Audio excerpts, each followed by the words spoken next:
পরীক্ষার হলে ঢুকতে না দেওয়ার অভিযোগে বালুরঘাটের রাস্তায় সাইকেল দাঁড় করিয়ে অবরোধ পড়ুয়াদের। বালুরঘাট হাই স্কুলের ঘটনা। আজ বালুরঘাট হাই স্কুলের শ্রেণীর পরীক্ষা ছিল। অবরোধকারীদের অভিযোগ, সময় মতো পৌঁছালেও তাদের পরীক্ষা হলে ঢুকতে দেওয়া হয়নি। শুক্রবার বালুরঘাট হাই স্কুলের দ্বাদশ শ্রেণীর পড়ুয়াদের কেমিস্ট্রির পরীক্ষা ছিল। অভিযোগ, সকাল 10:50 স্কুলে এলেও তাদের ঢুকতে দেওয়া হয়নি। এই অভিযোগেই পরীক্ষার্থীরা স্কুলের সামনে রাস্তা অবরোধ করে বিক্ষোভ দেখাতে থাকে। সেই সঙ্গে অন্যান্য শিক্ষকদেরও স্কুলে ঢুকতে বাধা দেয় তারা। যদিও প্রায় মিনিট 20 পর তাদেরকে পরীক্ষায় বসতে দেওয়া সুযোগ দেওয়া হলে অবরোধ তুলে নেয়।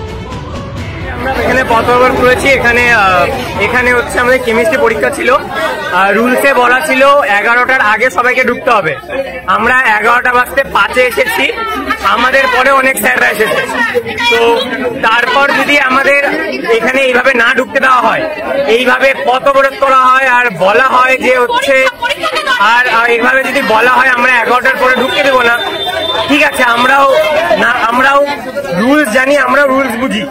এখানে সবাই 12-এ পড়ে, কেউ বাচ্চা না, কিন্তু তারপরেও যদি স্যারদের ঢুকতে দেওয়া হয়, স্টুডেন্টদের ঢুকতে দেওয়া না হয়, এটা তো তাহলে ব্রিটিশ রুলের মতো।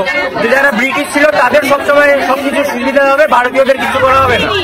তো আমরা এখানে কেউ অশিক্ষিত না, সবাই শিক্ষিত, সবাই টাইম সম্বন্ধে সব ভালো মতো জানে, সবাই সব কিছু করে। আমার ফ্যামিলিতে বর্তমানে একটা ক্রাইসিস চলছে, তার জন্য হ্যাঁ হয়তো আমি 10:55 এসেছি, কিন্তু তার মানে এটা না যে আমরা টাইম সম্বন্ধে বুঝি না। আমরা 11টার সময় এসেছি।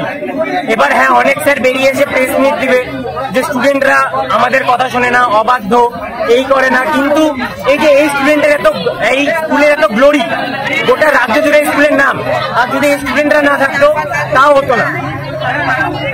আর স্কুলে কতটা কি পড়াশোনা হয় কি না হয় এটা সবাই জানে। র্যান্ডম একটা গার্জেন উঠে আসলে বলবে যে বালুরঘাট হাই স্কুলের সিচুয়েশন কি এখন। তো বাইরে থেকে আমি যদি একটা সোনার মোড়কে বাঁধিয়ে দিই, তারপরে আমি যদি বলি, তারপরে আমি যদি রুলস দেখাই, তাহলে তো কিছু হবে না। এই যে আমি আজকে প্রেস মিট দিচ্ছি, তারপরে হয়তো হ্যাঁ স্কুলে হয়তো আমাকে অনেক কিছু ফেস করতে হতে পারে। আমি নিজে স্কুলের কুইজ টিমের হয়ে খেলি, আমি নিজে স্কুলের কুইজ টিমের ক্যাপ্টেন। চাইছো আমরা এখানে চাইছি রুল যদি হয়, আমরা রুল তখনই মানবো যদি সেটা ইকুয়াল হয়।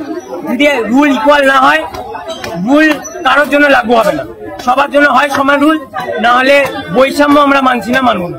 10:50 স্যার আমাদেরকে, স্যার আমি আসলাম, স্যার গেটম্যানকে বললাম গেট খুলুন। গেটম্যান বললো গেট খোলা যাবে না। আমি গেটম্যানকে বললাম যে আপনি কার অর্ডারে গেটটা বন্ধ করেছেন? তো গেটম্যান বলেছে যে হেড স্যার অর্ডার দিয়েছে, তাই আমরা কাউকে ঢুকতে দেবো না। এবং এই ব্যাপারটা আমরা সবাই মিলে জানানো হচ্ছে হেড স্যারকে। হেড স্যারের ক্লাসে আমার দুটা বন্ধু গেল।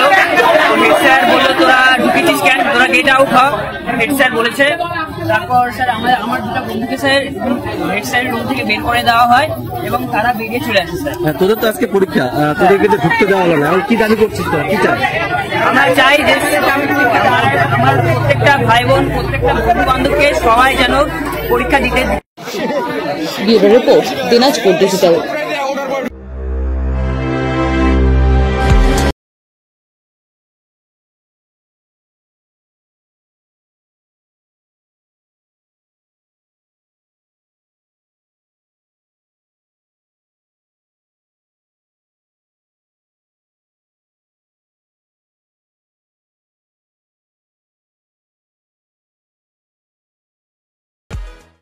নর্থ বেঙ্গলের সেরা সুপার স্পেশালিটি হাসপাতাল জীবন রেখা, অভিজ্ঞ ডাক্তার, আধুনিক lab, 24x7 emergency services, neurology, cardiology, orthopaedics, gastro, দন্ত ও চোখের চিকিৎসা একসাথে, আইসিইউ, এনআইসিইউ এবং NABL অ্যাক্রেডিটেড প্যাথোলজি ল্যাব।